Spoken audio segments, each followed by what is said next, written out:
पूजा की शादी हो चुकी थी। अगले दिन सभी परिवारों को अपने अपने घर के लिए निकलना था।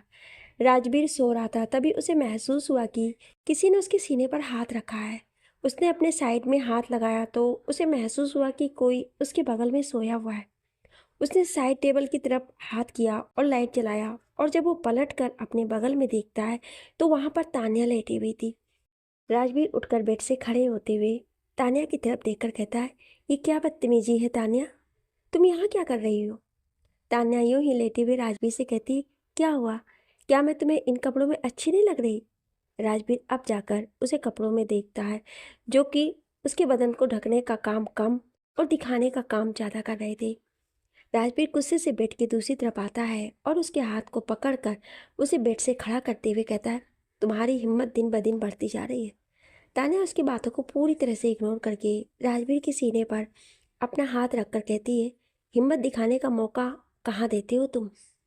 राजवीर उसके हाथ को झटकता है, उसके बाल को पीछे से पकड़कर खींचते हुए कहता है, यू बिच, तुम्हारा नाम सरिता के साथ जुड़ा हुआ है, उसके इसलिए मेरे हाथ बंधे हुए हैं। तान्या अपने बालों को छुड़ाने की कोशिश करते हुए मुस्कुराकर कहती, ऐसा क्या है उस माही में जो तुम्हें मुझ में नजर नहीं आता? राजवीर झटके से दरवाजे की तरफ धकेलते हुए कहता है, जमीन और आसमान का फर्क है, शायद तुम्हारी समझ में नहीं आएगा। तुम्हारी भाषा में समझाता हूँ। तुम दोनों में माही पवित्र गंगा है और तुम गटर का पानी। समझ गई फर्क? मेरे कमरे से इसी वक्त बाहर निकलो।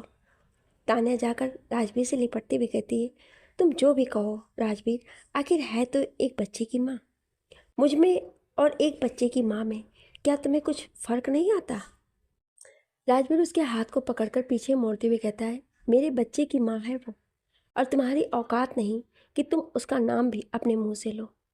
उसके हाथ को छोड़कर उसने वो जिस बिस्तर पर सोई हुई थी उस बेडशीट को खींचकर उसके ऊपर फेंकते हुए कहता है, तुम जैसी लड़कियां किसी के घर की इज्जत कभी नहीं बन सकती।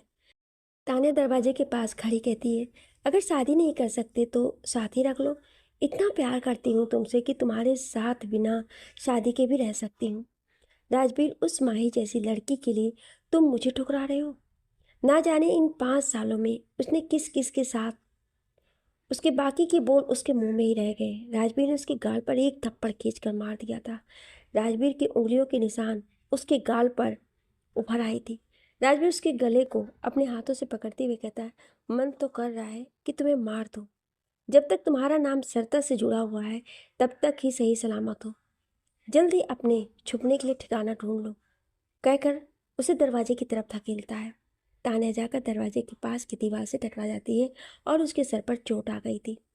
वो पीछे पलटकर राजवीर को देखते हुए कहती है, मुझे ठुकराकर सही नहीं कर रहे हो राजवीर। राजवीर नीचे गिरी चादर को फिर से उसके ऊपर फेंकते हुए कहता है, कपड़े को जिस्म छुपाने के लिए पहना जाता है, ना कि उन्हें दिखाने के लिए। बाहर निकलने से पहले ढक लो खुद को, और आज के बाद मेरे आसपास भी नजर मत आना। और जो गंदगी तुमने आज माही के लिए अपने मुंह से निकाली है, दोबारा अगर तुम्हारे मुंह से बाहर आई तो ये बात याद रखना, दुनिया से एक तान्या नाम की लड़की अगर कम हो जाए तो किसी को कोई फर्क नहीं पड़ेगा। तान्या कमरे से निकलकर जाने लगती है, तभी उसके सामने माही खड़ी थी। तान्या ने एक ही पल में अपने आप को बिल्कुल ही चेंज कर लिया। अब इतराती हुई मुस्कुराकर माही के सामने से गुजर जाती है। माही तान्या को देखती है और फिर राजवीर को, जो कि दरवाजे के पास ही खड़ा था। वो आगे जाने वाली थी, तभी राजवीर उसे आवाज देता है। माही पलटकर पीछे नहीं देखती है। राजवीर कहता है, तुम जैसा सोच रही हो वैसा कुछ नहीं है। माही पलटती और कहती है, मैं जैसा सोच रही हूँ अगर वैसा हो भी जाए तो क्या फर्क पड़ेगा? राजवीर अपने दोनों तरफ देखता है। इस वक्त कॉरिडोर में कोई नहीं था। उसने माही का हाथ पकड़ा और अपने कमरे के अंदर खींचकर दरवाजे को बंद करके उसे अपने सामने रखते हुए कहता है, तुम्हें फर्क नहीं पड़ता, पर मुझे बहुत फर्क पड़ता है तुम्हारे सोचने से। माही कुछ नहीं कह रही थी, ना वो विरोध कर रही थी और ना ही उसकी बातों को सुन रही थी। राजवीर उसके बाजू को पकड़कर अपने सामने करते हुए कहता है, अपने दिमाग से इस वक्त जो गंदगी पका रखी है उसे निकाल देना। इतना कैरेक्टरलेस नहीं हूं मैं, तुम भी जानती हो। माही अब जाकर राजवीर की आंखों में देख रही थी। राजवीर की आंखों में गुस्सा और नमी एक साथ उसे नजर आ रहा था। गुस्सा तो समझ चुकी थी कि क्यों आ रहा है राजवीर को, पर राजवीर की आंखें नम क्यों हैं ये उसे समझ नहीं आया। माई अपने हाथों को राजवीर की आंखों के पास लेकर जाती हुई कहती है, आपकी पलकें भीगी हुई हैं राजवीर। राजवीर पीछे पलट जाता है और कहता है, कुछ नहीं हुआ है मुझे, बस एक बात याद रखना, जो तुमने अभी देखा और जैसा तुम सोच रही हो वैसा कुछ भी नहीं है। मुझे नहीं पता मैं तुम्हें क्यों इतना समझा रहा हूँ, पर मैं नहीं चाहता कि तुम मेरे बारे में गलत सोचो। फिर तान्या आपके कमरे में क्या कर रही थी? आपको एक मौका तो उसे देना चाहिए, माही ने कहा। राजवीर माही को कहता है, तुम्हें फोर्स नहीं कर रहा है ना अपने पास आने के लिए, तो तुम मुझे मत सिखाओ कि मुझे किसके पास जाना चाहिए और किसके पास रहना चाहिए। माही राजवीर को कोई जवाब नहीं देती है और माही दरवाज़ा खोलती है और बाहर आ जाती है। इधर तानिया अपने कमरे में आती है और अपना मोबाइल निकालकर समीर को कॉल लगाती है। समीर उससे पूछता है, काम हो गया? तानिया कहती, नहीं, उसने मुझे मारा और बाहर निकाल दिया। तानिया, तुमसे एक आदमी नहीं संभल रहा है, तुम्हें एक आदमी को कैसे कंट्रोल करना है ये तक समझ नहीं आ रहा है तुम्हें। तान्या चिढ़ते हुए कहती है, भाई, आदमी को कंट्रोल करना बहुत अच्छी तरह से जानती हूँ मैं, पर ये राजवीर मल्होत्रा कैसा है ये आप भी जानते हो, कहकर फ़ोन काट के बिस्तर पर फेंक देती है। शादी के बाद दुल्हन विदा होकर चली जाती है। अगले दिन बाकी सभी भी अपने अपने घर के लिए जाने वाले थे। राजवीर 6 दिनों से अपने काम को यहीं से अपडेट कर रहा था, लेकिन आज जाने के नाम पर उसे बुरा लग रहा था। राजवीर इन 6 दिनों में माही के साथ रहा, इस बात की उसे बहुत खुशी थी। दोस्ती ना सही, लेकिन अब नफरत जैसा भी कुछ नहीं रह गया था दोनों के बीच। सुधा जी और रंजीत जी जाने से पहले एक बार कुलभूषण जी और उनकी वाइफ से मिलने के लिए आते हैं। सभी अपने अपने घर आते हैं और फिर अपने अपनी ज़िंदगी में पहले की तरह लग जाते हैं। राजवीर ने अपने सेक्रेटरी से पहले ही समीर के बारे में कुछ कुछ बातें पता करने के लिए कहा था, जिसकी डिटेल्स उसके सामने इस वक्त मौजूद थी। उन सभी को पढ़ने के बाद राजवीर अमर को एक पेपर देता है और उन पेपर्स को पब्लिक कर देने के लिए कहता है। साथ में वो इस बात का भी ध्यान देने के लिए कहता है कि कहीं भी राजवीर का नाम ना आए। राजवीर ने जो पेपर्स दिए थे उसमें समीर ने जो उसकी कंपनी में घोटाला किया था उसकी डिटेल्स थी। राजवीर को ये भी पता चलता है कि शादी के बाद भी समीर के साथ कुछ लड़कियों के साथ अफेयर्स रहे। उसके भी फोटोज़ उसके पास मौजूद थे, जिसे उसने पब्लिक करवा दिया था। समीर पूरे दिन आज परेशान रहा। जिन लोगों से उसने पैसे लिए थे वो उसे बार बार फ़ोन कर रहा था और उन लड़कियों के साथ उसके नाम को उछाला गया था। वो लड़कियां भी अब उसे ब्लैकमेल करने लगी थी। समीर को सबसे ज़्यादा इस बात को लेकर डर था कि अगर सरिता को इन सब चीज़ों के बारे में पता चलता है तो वो नाराज़ होगी, और जो हालात अभी हैं उसमें वो सरिता को नाराज़ नहीं कर सकता है। वो इस वक्त अपने आप को कोस रहा था कि उसने सरिता से इतना र्यूड बिहेव क्यों किया था। उसने तानिया को फ़ोन लगाकर पूछा कि उसके राजवीर से कोई बात हुई। तानिया ने बता दिया कि राजवीर अभी शादी के लिए नहीं मान रहा है। यहाँ तक कि राजवीर ने उसके कमरे से उसका सामान सब निकाल कर बाहर फेंक दिया है और कहा है कि अपने लिए दूसरा घर देख ले। समीर गुस्से से जिस कुर्सी पर बैठा हुआ था उसे कुर्सी से उठते हुए कहता है, कहीं ना कहीं मुझे पता है राजवीर, ये सब तुमने किया है। राजवीर जब घर आता है तो घर का माहौल देखकर समझ जाता है कि यहाँ पर समीर के कारतूत का पोल खुल चुका है। वो सरिता के कमरे में जाता है। सरिता अपने बेड से टेक लगाए रोए जा रही थी। राजवीर उसके कमरे में जाता है और उसके बगल में बैठकर कहता है, किसके लिए रो रही हो? भैया, मैंने तो उसे प्यार किया था। मुझे पता नहीं था कि मेरे पीठ पीछे समीर इतना कुछ कर रहा है। उसने मेरे सारे पैसे तो बर्बाद कर ही दिए। उसने आपकी भी कंपनी में फ्रॉड किया। तो तेरे रोने से क्या होने वाला है? ये वक्त है कि तू अपने लिए कुछ फैसला करे। मेरा फैसला? क्या करूं मैं अपना फैसला? क्या तुम अभी समीर के साथ रहना चाहती हो? अगर हाँ तो ठीक है, मैं बाकी चीज़ों का तो नहीं, लेकिन मेरे कंपनी में जो उसने फ्रॉड किया है उसके लिए उसे मैं माफ़ कर दूंगा। पर एक बात ज़रूर कहूँगा, अगर वो कोई और गलती करता तो उसे सुधार सकती है, लेकिन चीटिंग करना, बीवी के पीठ पीछे अपने अफेयर्स रखना, ये माफ़ करने के लायक नहीं होता है। सरिता अपना चेहरा अपने दोनों हाथों में छुपा कर रोने लगती है। सरिता, जिंदगी में कभी भी देर नहीं होती है। अगर समझ आ जाए तो इंसान को अपनी गलती को सुधार लेना चाहिए, और एक भाई होने के नाते मैं इतना ही कहूँगा, समीर तेरे लायक नहीं है। सरिता रोते रोते ही हाँ में अपनी गर्दन हिलाते हुए कहती है, शायद आप सही कह रहे हैं। मैं समीर से आज बात करूंगी और उसे कह दूंगी कि वो यहाँ से चला जाए। मैं उसके साथ हम नहीं रह सकती। वहाँ बैठकर थोड़ी देर और सरता से बात करता है और फिर अब वो वापस अपने कमरे में आ जाता है। कमरे में आकर चारों तरफ दीवारों पर लगी हुई माही की तस्वीर को देखकर मुस्कुराहट के साथ कहता है, 2 दिन बाद तुमसे मिलूंगा, लेकिन एक साइड अभी से हूँ। रात को जब समीर घर आया तो उसने बहुत पी रखी थी। 2 नौकर उसे सहारा देते हुए कमरे तक छोड़ने के लिए आए। सरिता समीर से बात करना चाहती थी, लेकिन उसे इतना ड्रंक देखकर वो समझ नहीं पा रही थी कि उसे इस हालत में कैसे बात की जा सकती है। सरिता ने समीर को बिस्तर पर लिटा दिया और उसके ऊपर ब्लैंकेट डालते हुए बोली, सच कहते हैं लोग, जब किस्मत फूटने वाली होती है तो इंसान खुद ही गड्ढे में आकर गिर जाता है। तुम जैसे इंसान के लिए मैंने मैंक जैसे आदमी को छोड़ दिया। समीर नशे में कुछ ना कुछ बड़बड़ाए जा रहा था और कुछ लड़कियों के नाम लिए जा रहा था जिससे वो भी बात करके आया था और जो उन्हें ब्लैकमेल कर रही थी, और सरिता उसे लगातार चुप होने के लिए कह रही थी। समीर बुरी तरह से एक्सपोज हो चुका था।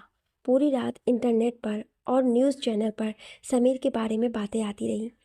समीर यूँ तो कोई भी बड़ा नाम नहीं था, लेकिन उसका नाम राजवीर मल्होत्रा के साथ जुड़ा हुआ था, जिस वजह से न्यूज़ वाले भी इंटरेस्ट लेकर उसे दिखा रहे थे। राजवीर पहले से जानता था कि अगर वो समीर के खिलाफ कुछ करेगा तो राजवीर का भी नाम उसमें ज़रूर आएगा। राजवीर ने एक मीडिया को इंटरव्यू देने के लिए एक प्रेस कॉन्फ्रेंस रखा और उस प्रेस कॉन्फ्रेंस को करने से पहले वो एक बार सरिता के पास गया। सरिता यूं ही अपने कमरे में उदास बैठी हुई थी। वो समीर के रात के बाद के बारे में सोच रही थी और समीर का बार बार किसी लड़की का नाम लेकर ये कहना कि उसे ब्लैकमेल कर रही है। भोपाल में समीर का ये कहना है कि वो सिर्फ पैसों के लिए उसके साथ है। बात बात पर सरिता को बाँझ कहकर ताने मारना सभी सरिता को इस वक्त याद आ रहा था। राजवीर उसके कमरे में आते हुए कहता है, अभी भी समीर के बारे में सोच रही हूँ। क्या करूँ भैया? सरिता पढ़ी लिखी हो, समझदार हो, दिमाग को बिजनेस में क्यों नहीं लगाती? सरिता राजवीर की तरफ देखने लगती है। राजवीर कुछ पेपर आगे करते हुए कहता है, जानता हूँ अब जो बात तुमसे कहने वाला हूँ ये सुनकर शायद तुम्हें ऐसा लगे कि मैं तुम्हें लालच देकर अपना मतलब निकलवा रहा हूँ, लेकिन मेरी बहन ऐसा नहीं है। ये बात तुम भी जानती हो कि मैं तुम्हें बहुत प्यार करता हूँ। हाँ, मैं तुमसे नाराज जरूर रहा और अभी भी हूँ, लेकिन इसका मतलब ये नहीं कि मैं तुम्हारा बुरा चाहता हूँ या मैं चाहता हूँ कि तुम्हारे साथ कुछ खराब हो। सरिता अपने भाई की आंखों में देखते हुए कहती है, आप कहना क्या चाहते हैं भैया? राजवीर अपने साथ लाए हुए उन पेपर्स को आगे करके कहता है, ये तेरे लिए, अपने मन को सही दिशा में डाल। अभी मैं जा रहा हूँ। आज मैंने प्रेस कॉन्फ्रेंस रखा है क्योंकि तूने भी सब कुछ देखा है। समीर के साथ साथ मेरा भी नाम बीच में घसीटा जा रहा है। मैं तुझे आज एक आखिरी बार सिर्फ एक बात पूछना चाहता हूँ। तेरे आज के जवाब पर मेरा वो प्रेस कॉन्फ्रेंस होगा। मैं रिपोर्टर्स के पूछे हुए सवालों के जवाब होगा। सरिता अभी राजवीर की तरफ देख रही थी। क्या तू समीर के साथ रिश्ता रखना चाहती है? सरिता की नज़रें झुक जाती हैं। राजवीर उठकर खड़े होते हुए कहता है, तो अभी कुछ नहीं कह रही है? इसका जवाब हाँ ना क्या समझूं मैं? सरिता की खामोशी राजवीर को गुस्सा दिला रही थी। वो कमरे से बाहर निकलते हुए कहता है, इससे बेहतर मैं तुझे नहीं समझा सकता। अब तक वो दरवाजे तक पहुंचा था, तभी सरिता की आवाज़ आती, मैं उसे छोड़ रही हूँ भैया। उसकी बाकी गलतियों को शायद माफ़ भी कर देती, लेकिन कल रात उसके मुंह से जिन लड़कियों के नाम मैं सुन रही थी, उसके बाद मैं उसे कभी माफ़ नहीं कर सकती। राजवीर पलट कर सरिता की तरफ देखता है। सरिता राजवीर को देखते ही थोड़ा सा मुस्कुराती है और कहती है, नहीं रहना मुझे समीर के साथ में। जब मैं जैसे इंसान को छोड़ सकती हूँ तो समीर को छोड़ना मेरे लिए ज़्यादा मुश्किल नहीं होगा। राजवीर सरिता को देखते हुए कहता है, तो आज की प्रेस कॉन्फ्रेंस में मैं तेरे और समीर के अलग होने की बातें क्लियर कर देता हूँ, ठीक है? सरिता हाँ में अपनी गर्दन हिलाती है और वो पेपर्स जो अभी रख कर गया था उसे देखने लगती है। पूरे फाइल को पढ़ने के बाद सरिता को समझ में आता है कि ये एक मल्टी फ्लॉट बुटीक है जो कि राजपूत ने सरिता के लिए दिया था। यहाँ तान्या बार बार राजवीर से मिलने की कोशिश कर रही थी, पर वो राजवीर से मिल नहीं पा रही थी। इतनी कोशिश करने के बाद भी जब वो राजवीर से नहीं मिल सकी तो वापस चली जाती है। उसके पास रहने का इस वक्त कोई ठिकाना नहीं था। उसने अपने कुछ गहने बेचकर एक छोटे से होटल में रुकने का इंतज़ाम किया। समीर का कोई अता पता नहीं था। वो सुबह से गायब था। पुलिस और मीडिया दोनों ही उसे ढूंढ रहे थे, लेकिन दोनों ही नाकामयाब थे। राजवीर प्रेस कॉन्फ्रेंस में पहुंचता है और इस बात को क्लियर करता है कि अब समीर के साथ मल्होत्रा परिवार के किसी भी सदस्य का कोई लेना देना नहीं है। राजवीर इस बात पर क्लियर करता है कि उसकी बहन सरिता समीर के धोखे का शिकार हुई है और वो तलाक के लिए अपने वकील से बात कर रही है। अपना स्टैंड क्लियर करने के बाद राजवीर वहाँ से निकल जाता है। समीर इस वक्त एक कुर्सी से बंधा हुआ एक अंधेरे कमरे में बंद था। उसके मुंह पर टेप चिपका हुआ था और वो उसकी गर्दन एक तरफ झुकी हुई थी। शायद वो इस वक्त बेहोश था। तभी एक ब्लैक कलर की कार आकर रुकी। कमरे में पूरी तरह से अंधेरा था। जोरों की आवाज़ के साथ कमरे में लाइट जला और समीर अपना चेहरा ऊपर करके देखता है। समीर के सामने इस वक्त राजवीर खड़ा था। राजवीर के चेहरे पर एक मुस्कुराहट है। वो समीर के सामने आता है। एक आदमी आकर उसके सामने कुर्सी रखता है। उस कुर्सी पर बैठते हुए राजवीर समीर के मुंह से टेप एक ही झटके में खींचकर निकाल देता है। एक दर्द के साथ समीर चीखते हुए राजवीर की तरफ देखता है। राजवीर समीर से कहता है, बाहर बहुत सारे लोग घूम रहे हैं, पुलिस वाले, मीडिया के लोग, लड़कियां और वो लोग भी जिनके तुमने पैसे खाए हैं। समीर राजवीर की तरफ देखकर दर्द भरी आवाज़ में कहता है, क्यों कर रहे हो मेरे साथ ये सब, जबकि मैं तुम्हारी बहन का पति हूँ। राजवीर आराम से अपने पैरों पर पैर चढ़ाकर उसके सामने बैठते हुए कहता है, बस इसीलिए तो मैं अब तक बर्दाश्त भी कर रहा था कि तुम मेरी बहन के पति हो, पर उस दिन तुमने अपनी सीमा लांघी और वो तुम्हारे ताबूत का आखिरी किल साबित हुआ। समीर हैरानी भरी नज़रों से राजवीर की तरफ देखता है। राजवीर झुककर समीर के बालों को पकड़कर उसका चेहरा ऊपर करते हुए कहता है, माही को छूने की हिम्मत कैसे की तुमने, जिसके चेहरे पर परेशानी देखकर मेरा दिल बेचैन होता है।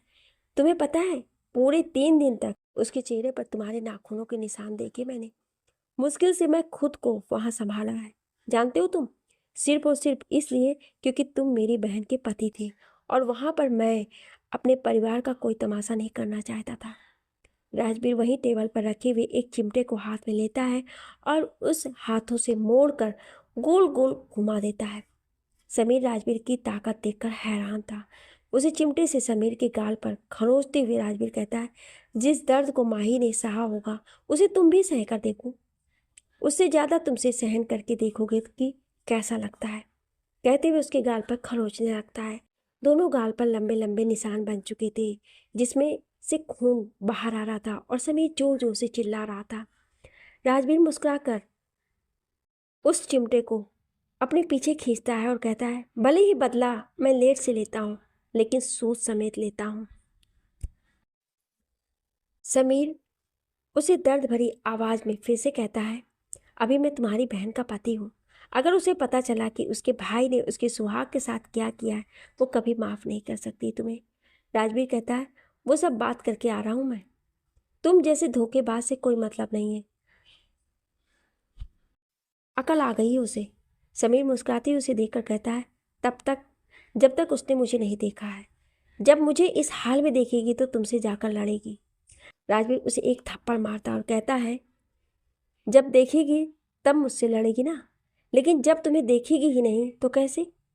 वो वहाँ से उठता है और चलते हुए कमरे के कोने में जाता है। वहाँ प्लेट में कुछ रखा हुआ था। उसने उसे अपनी मुट्ठी में लिया और लाकर समीर के गाल को थपथपाते हुए कहता है, घाव हुआ है, मलहम भी होना चाहिए। कहते हुए उसके दोनों गाल को दबा देता है और बाहर आ जाता है।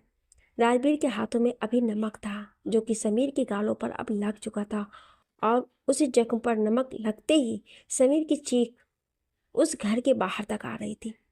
अपने आदमी को ये कहकर, जब तक बाहर सब शांत नहीं हो जाता है, समीर को यहीं पड़ा हुआ रहने दे, कहकर अपने कमरे कार में बैठकर चला जाता है। अगले दिन ऑफिस जाने के लिए राजवीर बहुत एक्साइटेड था, क्योंकि आज होटल पैराडाइज में एक बहुत बड़ा सेमिनार था। एक विदेशी कंपनी AK एंटरप्राइजेज एक और कंपनी इंडिया में लॉन्च कर रही थी, जिसके लिए उन्हें यहाँ पर इंडियन पार्टनर्स चाहिए थे, और इंडिया की बहुत सारी बड़ी बड़ी कंपनियाँ ये मौका हासिल करना चाहती थी। इसलिए वो सभी इस सेमिनार में आई थी। राजवीर भी इस सेमिनार में आया था। अपने फाइल और पेन ड्राइव के साथ वो अपनी कंपनी के चेयर पर जाकर बैठ जाता है। उसने आसपास नज़र दौड़ाए। काफ़ी सारी कंपनियां इस मौके को हासिल करना चाहती थीं। एके इंटरप्राइजेज एक ऐसा नाम था जिसके साथ लगभग हर कोई जुड़ना चाहता था। लगभग सभी आ चुके थे और सेमिनार में सामने प्रोजेक्टर पर एके इंटरप्राइजेज के लोगों के साथ सभी अब स्क्रीन की तरफ देख रहे थे। तभी स्टेज पर जो महिला थी उन्होंने सभी का वेलकम किया और सभी को बताया कि इसमें एके इंटरप्राइजेज के हेड खुद ऑनलाइन वीडियो कॉन्फ्रेंसिंग के थ्रू सभी से बातें करेंगे। और फिलहाल मैं चाहूँगी कि मिस माही मेहता आकर आप लोगों को संबोधित करें, क्योंकि इंडिया में एक इंटरप्राइजेज को यही लीड करने वाली है। माही का नाम सुनकर राजवीर के चेहरे पर मुस्कुराहट आ जाती है, क्योंकि राजवीर को पता था माही एके इंटरप्राइजेज में काम करती है। Black and white business suit में माही स्टेज पर आकर रुकती है, चेहरे पर नाम मात्र मेकअप। सभी की तरफ एक नज़र डालने के बाद माही की नज़रें राजवीर से मिलती हैं और दोनों के चेहरे पर मुस्कुराहट आ जाती है। सामने प्रोजेक्टर पर वीडियो कॉन्फ्रेंसिंग के थ्रू एके इंटरप्राइजेज के दोनों मालिक आते हैं। माही का कॉन्फिडेंस लेवल और उसका लोगों से बात करने का तरीका राजवीर को फिर से एक बार इम्प्रेस कर गया। एक लंबी मीटिंग के बाद सभी कंपनियां अपने अपने प्रपोजल्स माही को सबमिट करके जाने लगते हैं। माही ने सभी चीज़ों को असिस्टेंट के हाथ में देते हुए बाहर अपनी गाड़ी की ओर चलती है। अपनी कार का दरवाज़ा खोलती है, उससे पहले उसके सामने राजवीर खड़ा हो जाता है। माही राजवीर को देखकर पूछती है कि अब तक घर नहीं गए। राजवीर मुस्कुराते हुए कहता है, नहीं, तुम्हें कांग्रेचुलेट करने के लिए रुका था। माही कंफ्यूजन भरी नज़र से देखती है। राजवीर अपना हाथ बढ़ाकर कहता है, एके इंटरप्राइजेज के इंडिया हेड बनने के लिए बहुत बहुत मुबारकबाद। मेरी तरफ से बहुत बहुत बधाई। माही मुस्कुराकर हाथ मिलाती और कहती है, हाँ, मैं कैसे भूल गई, मेरे तो पल पल की खबर होती है आपको। राजवीर मुस्कुराते हुए कहता है, तुम चिंता मत करो, अब इंडिया आ गई हो, अब से तुम्हारे पीछे कोई स्पाई नहीं है, तुम फ्री हो। माही अपनी आंखों को गोल गोल घुमाते हुए कहती, थैंक गॉड, वरना मैं घर से यहाँ और यहाँ से घर जाते वक्त यही सोच रही होती कि कौन मेरा पीछा कर रहा है। कॉफ़ी पियेंगे? राजवीर बोला, जिस पर माही मना करते हुए कहती है कि उसे ऑलरेडी मीटिंग में काफ़ी लेट हो गई है, मेरे घर पर वीर वेट कर रहा होगा। राजवीर घड़ी की तरफ दिखाते हुए कहता है, मीटिंग तय समय से आधा घंटे पहले ख़त्म हुई है, तुम्हारे पास अभी भी आधा घंटा है। माई कोई बहाना ढूंढ रही थी कि तभी राजवीर उसके हाथों को पकड़कर अपनी गाड़ी की तरफ लेकर जाने लगा। माही राजवीर की गाड़ी में बैठने से मना करने लगती है तो राजवीर भी सामने एक चाय की टपरी की तरफ इशारा करते हुए कहता है, तो फिर ना तुम्हारी गाड़ी ना मेरी गाड़ी, चलो वहाँ पर बैठकर चाय पीते हैं। माही हैरानी से राजवीर की तरफ देख रही थी, क्योंकि राजवीर सड़क किनारे न खाता है और न पीता है। माही ने पूछा, चाय की टपरी से चाय पियेंगे, यूं ही सड़क किनारे बैठकर? राजवीर माही को उस तरफ लेकर जाते हुए कहता है, हाँ, तो क्या हुआ? नहीं हुआ तो कुछ नहीं, but the great Rajveer Malhotra सड़क किनारे बैठकर चाय पियेंगे, मुझे तो सुनकर ही अच्छा लग रहा है। ये तुमने मेरे नाम के सामने द ग्रेट लगाया है ना, तुम्हारे मुंह से सुन के अच्छा लग रहा है। कुछ देर बाद वहां पर चाय पीते हुए दोनों बात कर रहे थे। आते जाते सभी उन दोनों को देखकर मुस्कुरा रहे थे। माही को ये सब बहुत अजीब लग रहा था और वो जानती भी थी कि लोग इस तरह से उसे क्यों देख रहे हैं। इस तरह सूट बूट पहनकर एक छोटे से चाय की टपरी पर बैठकर कौन चाय पीता होगा? माही राजवीर से कहती है, हमें चलना चाहिए। राजवीर उसके कप की तरफ देखते हुए कहता है, अभी तक तुमने चाय खत्म कहाँ की? माही कहती है, अजीब लग रहा है, सब आते जाते हमें ही देख रहे हैं। राजवीर अपने चारों तरफ देखता है, फिर चाय के कप को वहीं पर रखते हुए कहता है, चलो। माई के ऑफिस में उसका काम शुरू हो चुका था। उसने अपना ऑफिस ज्वाइन कर लिया था और ऑफिस आना जाना होने लगा था। उसके बाद से माही राजवीर से फिर कभी नहीं मिली। कभी कभी राजवीर उसे फ़ोन करके हालचाल पूछ लिया करता था, पर माही ने कभी अपनी तरफ से उसे कभी कॉल नहीं किया। आखिरकार सभी को राजवीर की कंपनी के साथ का ऑफ़र काफ़ी पसंद आया और ये डील राजवीर की कंपनी के साथ डन हो चुका था। इस डील पर साइन करने के लिए खुद एके इंटरप्राइजेज के मालिक आने वाले थे। एके इंटरप्राइजेज दो भाइयों की कंपनी थी, अच्छत और कबीर रायजादा। सभी मीटिंग अपॉइंट का फिक्स करते हैं और एक होटल में प्राइवेट रूम बुक किया जाता है। राजवीर आज रात भी बहुत खुश था क्योंकि आज फिर से वो माही से मिलने वाला था। सभी एक दूसरे से मिलते हैं। अक्षत और कबीर, जो कि लगभग राजवीर की ही उम्र के थे, काफ़ी कंफर्टेबल भी हो चुके थे।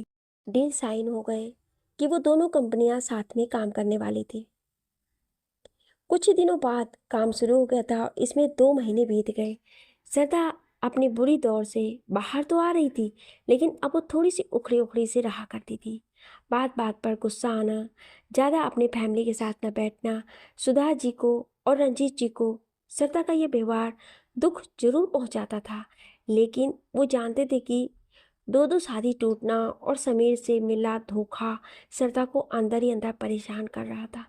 2 महीने में माही और राजवीर के बीच दोस्ती तो नहीं हुई थी, पर लेकिन अब वो दोनों एक दूसरे से बात कर लिया करते थे। किसी जरूरी काम से राजवीर को इंडिया के बाहर जाना पड़ा। वो 1 हफ्ते से वहीं पर था। यहाँ माही के घर पर सभी बहुत परेशान थे क्योंकि माही कल रात को घर नहीं आई थी।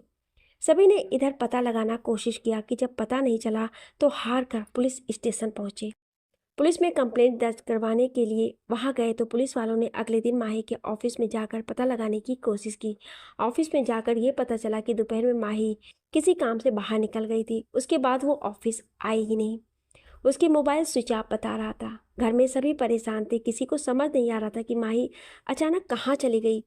जब दोपहर के वक्त मैंग पुलिस स्टेशन जाता है ये पता करने की पुलिस वालों को कुछ पता चला या नहीं, तो पुलिस वाले उसे एक वीडियो दिखाते हैं। ये कहते हैं कि ये माही का वीडियो है जो छानबीन में मिला है। हमें शक है कि कहीं माही ड्रग्स के स्मगलिंग में शामिल है।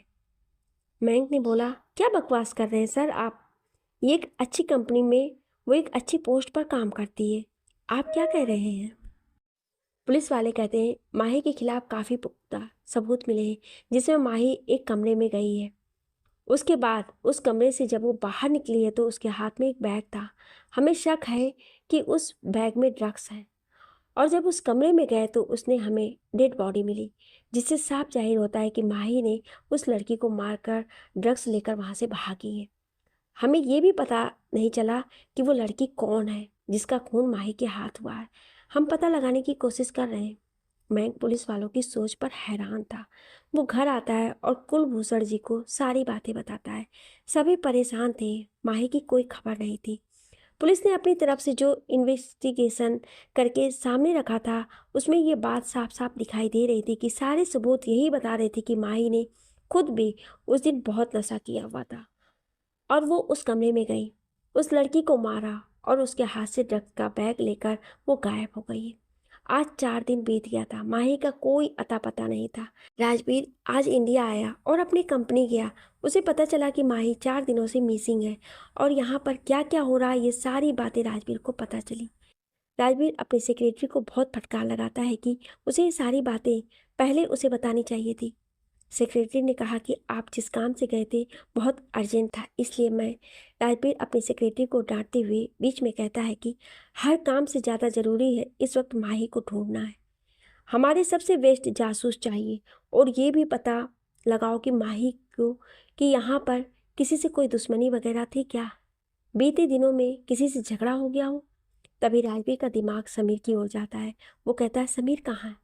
उसे पता चला कि समीर अभी उनकी कैद में है।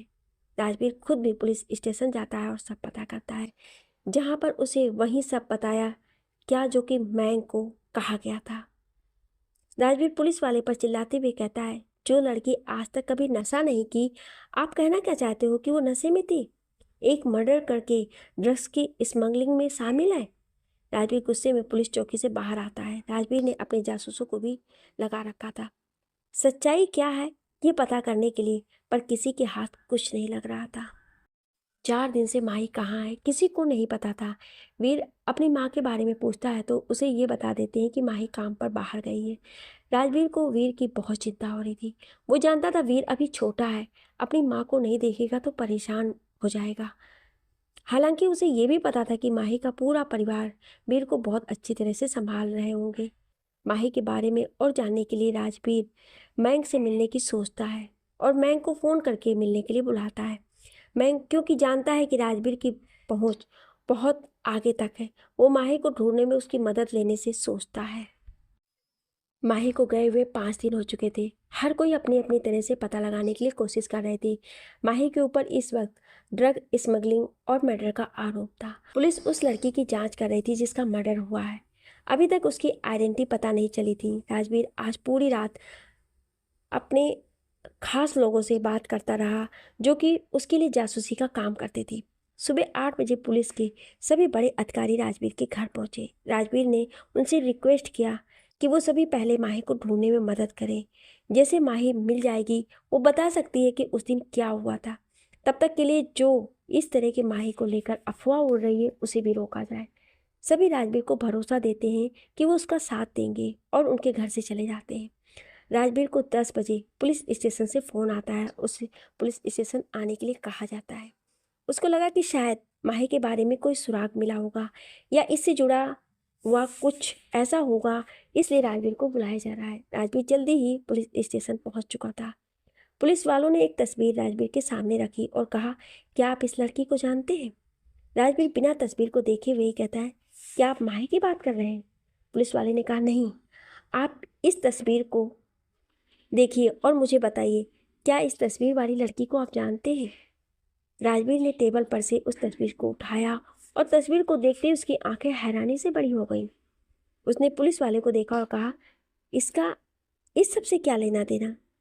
पुलिस वाला कहता है, क्या आप इसे जानते हैं? राजवीर हाँ में अपनी गर्दन हिला देता है। पुलिस वाला गहरी सांस लेता है और राजवीर से कहता है, हमें इस लड़की की लाश मिली है। ये वही लड़की है जिसका खून का आरोप माही पर लगा है। इसका खून हो चुका है। उसकी बॉडी हमें उस कमरे से मिली थी। राजवीर फोटो को टेबल पर रखता है और अपने हाथों से अपने सर को दबाते हुए अपनी आंखें बंद कर लेता है। पुलिस वाला बोला, मिस्टर राजवीर, क्या बता सकते हैं कि आप कैसे जानते हैं इस लड़की को?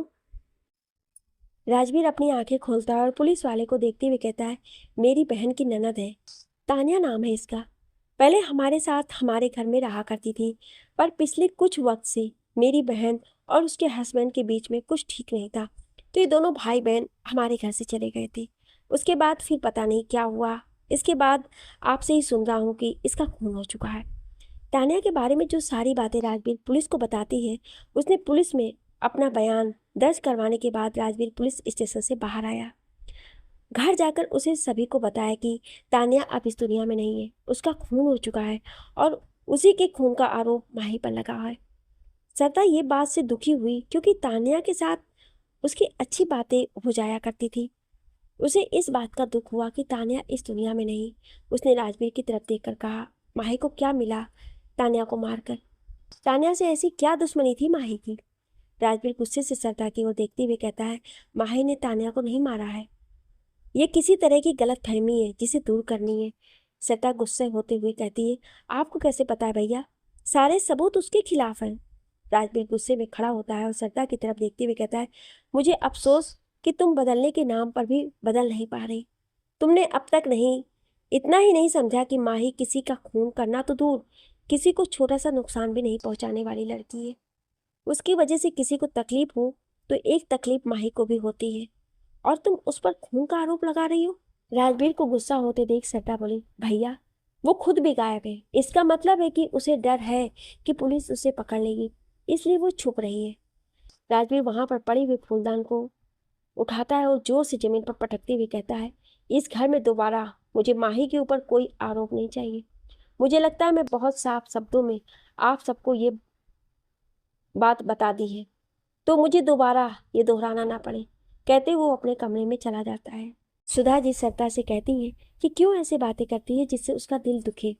सरिता ने कहा, माँ, मैं अपनी तरफ से तो कुछ नहीं कह रही, जो पुलिस कह रही है वही मैं भी कह रही हूँ। रंजीत जी सरिता को शांत करवाते हुए कहते हैं, बेटा, माही को इतना तो हम भी जानते हैं कि समझ सके हैं कि वो किसी का खून नहीं कर सकती। ये तान्या को तो जानती थी, उसे क्यों मारेगी? ये भी तो हो सकता है ना पापा कि माही भैया की जिंदगी में आना चाह रही है और उसे पता है कि तान्या भैया को पसंद करती है। तब तक राजवीर अपने कमरे से तैयार होकर बाहर निकलते हुए दिखाई देता है। उसके हाथ में एक छोटा सा बैग था। सुधा जी ने कहा, क्या हुआ राजवीर, कहीं बाहर जा रहे हो? राजवीर चलते हुए बिना रुके कहता है, माँ, कुछ दिनों के लिए अपने विला में रहूंगा। मैं भूल गया था इंसान की फितरत कभी नहीं बदल सकती। फिलहाल मैं अपना पूरा फोकस इन फालतू की बातों से हटकर माही पर रखना चाहता हूँ। आप फिक्र मत कीजिए, आ जाऊँगा, कहते हुए घर से निकल गया। राजवीर को सुबह सुबह उसके एक आदमी का फ़ोन आता है जो बताता है कि उसे माही से जुड़ी हुई कुछ लीड मिली है। राजवीर को एक एड्रेस देकर वो उसे वहाँ आने के लिए कहता है। राजवीर जल्दी से वहाँ से निकलकर उस आदमी से मिलता है, जहाँ राजवीर को पता चलता है कि माही को वहीं के एक जंगल के बने हुए घर में बंद करके रखा गया है। राजवीर उस आदमी से इसका कारण पूछता है तो उस आदमी का कहना था कि जहाँ तक मेरे आदमियों ने पता किया है, हमें यही जानकारी मिली है कि तान्या पिछले 1 महीने से किसी अमीर आदमी को ड्रग्स पहुंचा रही थी और इन्हीं सब में शायद माही मैडम को ये बात पता चल गई होगी। यहाँ से 2 कारण हो सकते हैं, या तो उन्होंने उसे रोकने की कोशिश की होगी और दोनों के बीच में हाथापाई हुई हो जिससे तान्या की मौत हो गई हो, या तो फिर इन दोनों के झगड़े के बाद जब माही मैडम यहाँ से चली गई तो वो आदमी जिसके लिए तान्या ये काम कर रही थी उसने तान्या को ख़त्म कर दिया हो ताकि उसका नाम बाहर ना आए। राजवीर पूछता है अभी माही की लोकेशन कहाँ पर है। वो आदमी एक जंगल में बने घर का पता बताते हुए कहता है 90% तो यही लगता है कि मैडम यहीं पर होंगी। राजवीर अपने घर आता है। उसने ब्लैक कलर का जीन्स, ब्लैक टी शर्ट पहना हुआ था। अपने जीन्स में उसने अपने गन को डाला और कुछ बुलेट्स लेकर अपने पॉकेट में डालते हुए घर से निकल जाता है। कुछ देर बाद उसकी गाड़ी एक घर के पास रुकती है जहाँ पर उसे बताया गया था कि माही हो सकती है। वो उस घर के अंदर जाता है। काफ़ी सारे लोग उस घर को घेर कर खड़े थे। राजवीर अपने गन में साइलेंसर लगाता है और उन आदमियों को मारते हुए आगे बढ़ते जाता है। एक कमरे में जमीन पर घुटनों के बल सिमटी हुई माही बैठी हुई थी। कमरे का दरवाजा खुलता है और हल्की सी रोशनी अंदर आती है। माही अपनी नज़र उठाकर ऊपर देखती है तो उसे एक काला साया नजर आता है। माही उस तरफ ही देख रही होती है जब वो साया धीरे धीरे उसकी तरफ बढ़ने लगता है। माही अपनी गर्दन उठाकर उसको देखने की और पहचानने की कोशिश करती है, पर अंधेरा होने के कारण वो उसे नहीं पहचान पाती है। तभी साया नीचे बैठता है और माही के चेहरे को अपने हाथों में लेते हुए कहता है, माही ठीक हो तुम?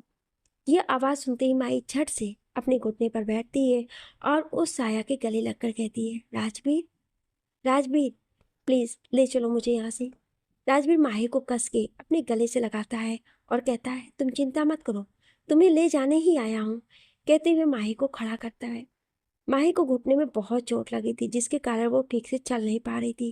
राजवीर सहारा देते हुए माही को बाहर तक लेकर आता है और वहाँ बिठाकर पहले उसके घुटने के पास अपनी रुमाल को बांध देता है और फिर उसे अपनी गोद में लेकर उसे घर से बाहर निकल जाता है। जब वो बाहर आया तो उसने देखा उसकी गाड़ी के टायर्स पर कई सारे बुलेट्स के निशान थे।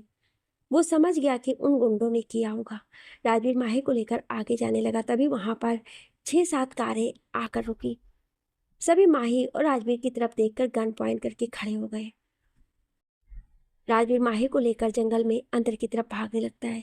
दोनों काफी अंदर तक भागते हुए आ गए थे। माही जितना चल सकती थी चल रही थी। बीच बीच में राजवीर उसे अपनी गोद में उठा लिया करता था। राजवीर ने देखा कि माही के अंदर अब बिल्कुल भी ताकत नहीं थी तो वो खड़ी भी हो पाए। वो माही को वहां उतारता है। इस वक्त किसी के कदमों की आहट नहीं आ रही थी। इसका मतलब था कि वो लोग उन आदमियों से बचकर काफी आगे आ चुके थे। राजवीर के पानी के बहने की आवाज आती है। राजवीर माही को अपनी गोद में उठाता है और उसे आवाज वाली दिशा में चल देता है। वहां नदी के किनारे माही को बिठाकर वो पानी लेकर माही के चेहरे को अच्छी तरह से धोने के बाद थोड़ा सा पानी उसे पिलाता है। माही जो कि बहुत प्यासी थी, पानी पीने के बाद उसे थोड़ा अच्छा महसूस होता है। इस वक्त राजवीर ने घड़ी देखी। करीब 4 बज रहे थे, यानी सुबह होने में अभी कुछ ही घंटे बाकी थे। राजवीर ने अपना मोबाइल देखा जो कि जंगल होने के कारण नेटवर्क बिल्कुल ही जाम था। उसने एक मैसेज ड्रॉप करके छोड़ दिया कि अगर कहीं सिग्नल आए तो मैसेज उसके आदमियों तक पहुंच जाए, और वो नदी के किनारे एक पत्थर का सहारा लेकर माही को लिए बैठ गया। माही ने कसकर राजवीर को गले से पकड़ रखा था। राजवीर को अभी माही से कुछ पूछना सही नहीं लग रहा था, इसलिए वो उसे शांत करने के लिए उसके बालों को सहलाते हुए वहीं बैठा रहता है। सुबह धूप की किरण के साथ दोनों की आंखें खुलती हैं। राजवीर उठता है और माही को उठने में मदद करता है। माही राजवीर के गले को पकड़ते हुए कहती है, मैं नहीं चल पाऊंगी। राजवीर मुस्कुराते हुए कहता है, तो ये तो मेरी खुशनसीबी है कि मुझे तुम्हें उठाने का मौका मिलेगा। माही चिढ़ते हुए राजवीर से कहती है, राजवीर, इस वक्त भी आपको मजाक सूझ रहा है? हम इस वक्त मुसीबत में हैं। राजवीर माही के चेहरे को अपने हाथों से पकड़ते हुए कहता है, कुछ मुसीबत नहीं है और कुछ गड़बड़ नहीं हुई है। एक बात याद रखना, जब तक मैं हूँ तब तक तुम्हारा कोई कुछ नहीं बिगाड़ सकता। माही राजवीर की आंखों में देखती है, जहाँ उसे सच में सब कुछ ठीक कर देने का जज्बा नजर आ रहा था। माही राजवीर के गले लगती हुई कहती है, मैंने तानिया को नहीं मारा। ये पहली बार था जब माही उस दिन का जिक्र राजवीर से कह रही है। राजवीर उसकी पीठ को सहलाते हुए कहता है, मैं जानता हूँ, चाहे कुछ भी हो जाए तुम्हारे हाथों से खून कभी हो ही नहीं सकता है। मुझे आपको सब बताना है राजवीर। राजवीर कहता है, ठीक है, एक काम करते हैं, पहले कहीं दूसरी जगह जाते हैं। सुबह का वक्त है, जंगली जानवर पानी पीने के लिए आएंगे और पता चला हमें खाकर निकल गए। क्या है उस दिन की कहानी, जानने के लिए सुनिए अगले भाग में।